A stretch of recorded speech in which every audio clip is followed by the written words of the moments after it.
Halo teman-teman, Assalamualaikum warahmatullahi wabarakatuh. Perkenalkan, nama saya Arum Wijayanti. Saya mahasiswa PPG Prajabatan Gelombang 1 Pendidikan Ekonomi di Universitas Pancasakti Tegal. Di sini saya akan memaparkan mengenai topik 5 dari mata kuliah literasi lintas mata pelajaran.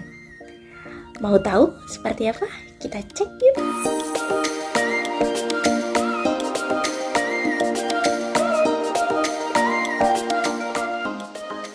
Pengetahuan baru yang saya dapatkan mengenai naratif literasi merupakan bentuk tulisan reflektif di mana penulis menceritakan kembali perjalanan hidupnya dalam mengembangkan literasi, baik dalam membaca, menulis, memirsa, menginterpretasikan, dan lain sebagainya. Kemudian dalam melakukan refleksi ini ada 3 tahap yang perlu dilakukan. Yang pertama yaitu mengamati perilaku, gagasan, atau prakasa. Kemudian yang kedua yaitu melakukan refleksi atau menghadirkan kembali perasaan atau pengalaman baru yang diperoleh. Kemudian mengelola perasaan tersebut dan mengevaluasi perasaan. Kemudian yang ketiga yaitu hasil perubahan sikap dan perilaku serta komitmen untuk bertindak atau komitmen untuk melakukan perubahan ke arah yang lebih baik.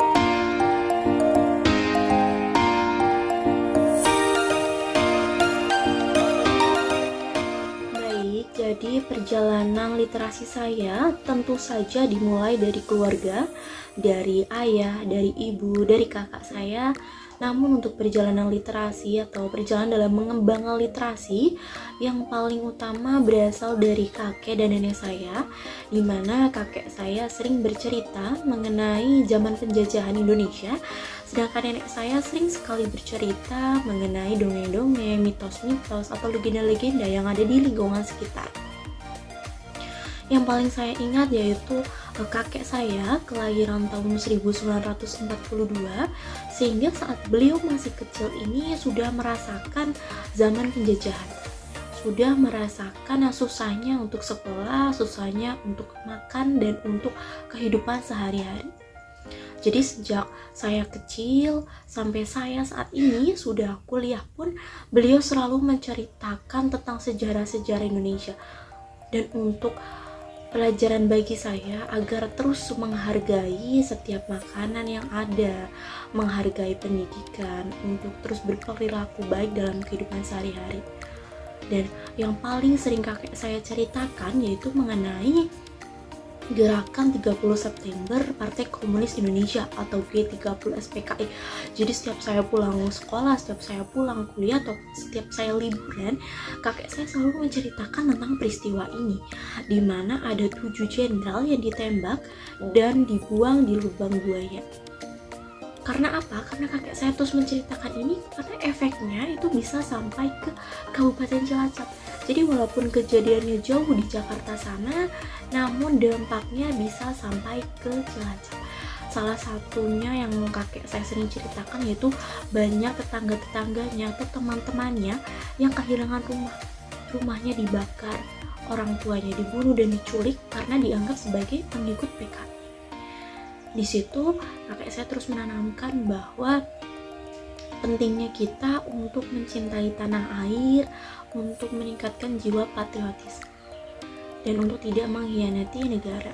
Kemudian juga yang paling sering kakek saya ceritakan yaitu tentang penurunan Presiden Soeharto, yaitu pada masa-masa krisis ekonomi, di mana hutang negara itu sangat banyak, kemudian hutang-hutangnya dibebankan kepada warganya, dan juga nepotisme yang dilakukan secara turun-temurun, di mana Presiden Soeharto menjabat selama 35 tahun kurang lebihnya.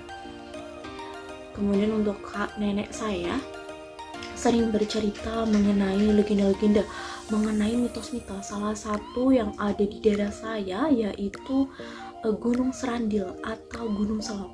Kata nenek saya dulu sebelum saya tidur, beliau selalu menceritakan bahwa Gunung Selok atau Gunung Serandil itu merupakan pucuknya Gunung Slamet. Jadi saat itu si Werkudara sedang lapar, jadi beliau makan bintang-bintang yang ada di langit, yang ada di puncak Gunung Slamet. Kemudian diketahuilah ini oleh teman-temannya, dan akhirnya dilarang, jangan dimakan bintang-bintang yang ada di sini. Akhirnya ditendang pucuk Gunung Slametnya, dan mendarat itu pucuknya di pantai selatan di dekat Widara Payung, dan sekarang daerah tersebut dinamakan Gunung Sandil atau Gunung Selok.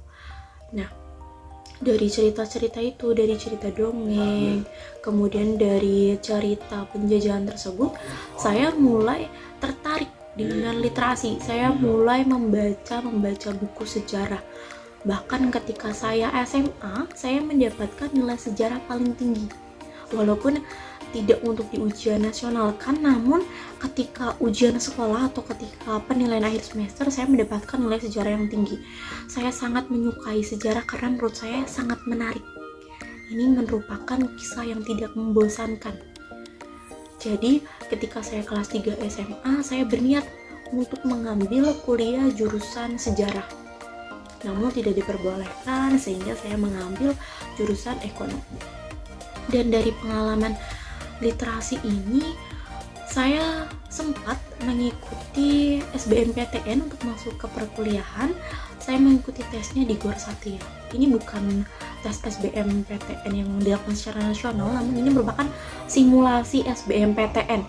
Jadi ketika saya mengikuti simulasi ini yang dilaksanakan di Gor Satria Purwokerto, saya terus mengingat apa yang sudah saya pelajari, apa yang sudah saya baca, apa yang sudah saya dengar. Di situ saya menuangkannya dalam bentuk tulisan, kemudian menjawab semua pertanyaan, dan hasilnya saya dapat ranking 10 besar dari semua peserta yang ikut. Dan untuk hadiahnya, saya diundang makan siang bersama Bupati Banyumas. Dari situlah saya termotivasi untuk terus belajar, terus membaca. Saya mengetahui bahwa membaca itu sangat penting.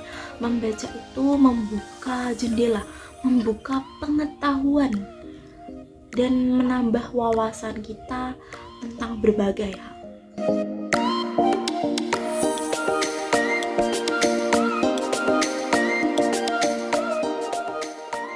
Tentu saja literasi sangat berpengaruh dan bermanfaat dalam hidup saya. Salah satunya yaitu memperkaya kosakata atau memperbanyak kosakata. Kemudian yang kedua yaitu menambah pengetahuan dan wawasan. Dan yang ketiga membantu dalam berpikir kritis dan membantu dalam mengambil keputusan.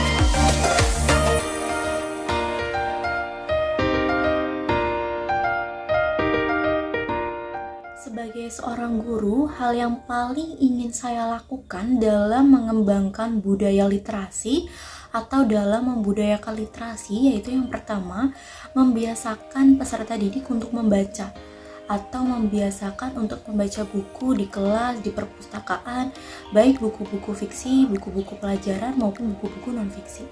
Kemudian yang kedua, melakukan diskusi dan memberikan kesempatan kepada peserta didik untuk mengajukan pertanyaan. Jadi melatih peserta didik untuk tidak malu mengungkapkan pendapatnya. Kemudian yang ketiga, membuat kelas kaya literasi, yaitu memajang hasil karya peserta didik baik dalam bentuk tulisan, dalam bentuk puisi, pantun, dan lain-lain. Hai, bagaimana teman-teman? Tadi sudah menjelaskan mengenai apa pengetahuan baru yang saya dapatkan, kemudian perjalanan literasi, dan juga manfaat literasi, serta hal apa yang akan saya lakukan untuk membudayakan literasi. Sekian pemaparan dari saya. Wassalamualaikum warahmatullahi wabarakatuh.